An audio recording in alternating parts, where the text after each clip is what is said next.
54ാമത് ദേശീയ ദിനാഘോഷത്തിനൊരുങ്ങി UAE. രാജ്യത്തിന്റെ വിവിധ ഭാഗങ്ങളിൽ നടക്കുന്ന ദേശീയ ദിന പരേഡിൽ ഭരണകർത്താക്കളും പ്രവാസികളും അടക്കമുള്ളവർ പങ്കെടുക്കും.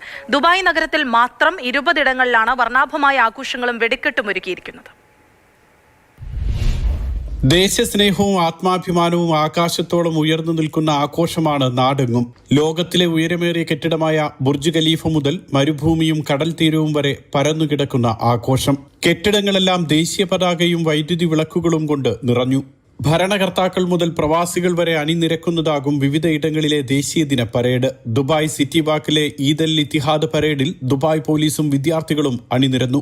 1000-ഓളം പോലീസുകാർ, കുതിരപ്പട്ടാളം, വിദ്യാർത്ഥികൾ, സർക്കാർ വകുപ്പുകളിലെ പ്രതിനിധികൾ എന്നിവരെല്ലാം അണിനിരന്നതായിരുന്നു പ്രകടനങ്ങൾ.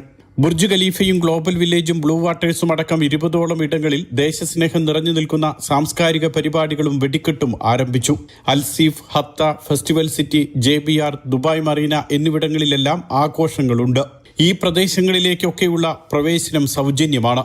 ഡിസംബർ 2-നും 3-നും ദുബായ് ഫ്രെയിം UAE ദേശീയ പതാകയുടെ നിറമണിയും. മുഷരിഫ് പാർക്കിൽ നാളെയും മറ്റന്നാളുമാണ് സൈനിക പരേഡ്.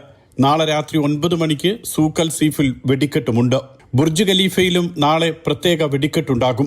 പ്രവാസി സംഘടനകളുടെ നേതൃത്വത്തിലും വിവിധയിടങ്ങളിൽ ആഘോഷം ആരംഭിച്ചു കഴിഞ്ഞു. Mathrubhumi news, Dubai.